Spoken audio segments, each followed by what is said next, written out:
अमीर जमात इस्लामी कराची मौलाना जफर खान ने गुलबर्ग में मदीना पार्क ब्लॉक 10 का इफ्तिताह कर दिया। इफ्तिताह के बाद दुआ कराई गई, जिसके बाद मौलाना जफर खान ने पौधा लगाया। मदीना पार्क कराची में पहला STG पार्क है। मौलाना जफर खान के साथ टाउन चेयरमैन नसरुतल्लाह भी मौजूद हैं। इस पार्क में वजू के पानी और बारिश के पानी को महफूज करके शजरकारी में इस्तेमाल किया जाएगा। चेयरमैन गुलबर्ग टाउन नसरुतल्लाह का खिताब। मौसमियाती तब्दीलियों ने कराची में हदत को बढ़ा दिया है। कराची उन शहरों में शामिल होने जा रहा है जहाँ रहना मुश्किल हो जाएगा। हम ऋण और वजू के पानी को हार्वेस्टिंग के लिए काम करें। दुनिया इस वक्त नीचर की तरफ आ रही है। हमारा शहर कंक्रीट का जंगल बन चुका है। माहौलियाती तब्दीली के हवाले से अच्छे कामों में ताउन करेंगे।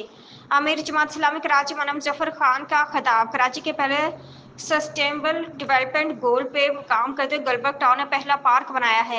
इस सदी में माहौलियाती तब्दीलियां रोनमा हो रही है। मौसमाती तब्दीलियों से निपटने के लिए इस तरह के इक़दाम जरूरी हैं। पाकिस्तान और जनूबी एशिया इस वक्त इन मसाइल से गुजरा है। पानी अल्लाह ताला की नेमत है, इसको ज़ाया नहीं करें। अल्लाह के रसूल सल्लल्लाहु अलैहि वसल्लम ने फरमाया, दरिया किनारे भी हों तो वजू का पानी ज़ाया नहीं करें। वजू हार्वेस्टिंग अब ज़रूरी हो गई है। हमें प्लास्टिक के इस्तेमाल को कम करना है। इस शहर में 3000 मसाजिद हैं।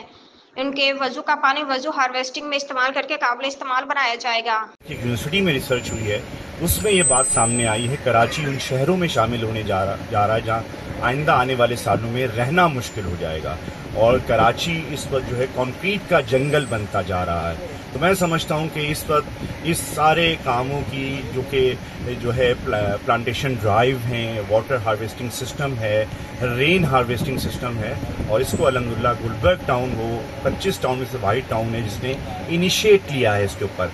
और 6 मकामात के ऊपर इस वक्त हम जो है रेन हार्वेस्टिंग में भी काम कर रहे हैं और इसके अलावा वुज़ू हार्वेस्टिंग में भी काम कर रहे हैं। और ये सारा काम खाली जो है कोई कॉस्मेटिक नहीं बल्कि अमली जो है वो चीज़ें मौजूद हैं। और उसके नतीजे में जिन जिन जगहों पर ये फेडरल एरिया एक पूरा एक मास्टर प्लान रखता है, आपको मालूम है किसी मसाजिद के साथ तकरीबन जो है वो पार्क और ग्राउंड्स मौजूद हैं, तो वहाँ जो उनका बिल्कुल उजाड़ हैं और बयाबान बने हुए हैं, तो इस सारे जो है प्रोग्राम के नतीजे के अंदर वो सारे पार्क भी हरे भरे होंगे इंशाल्लाह फ्यूचर के अंदर।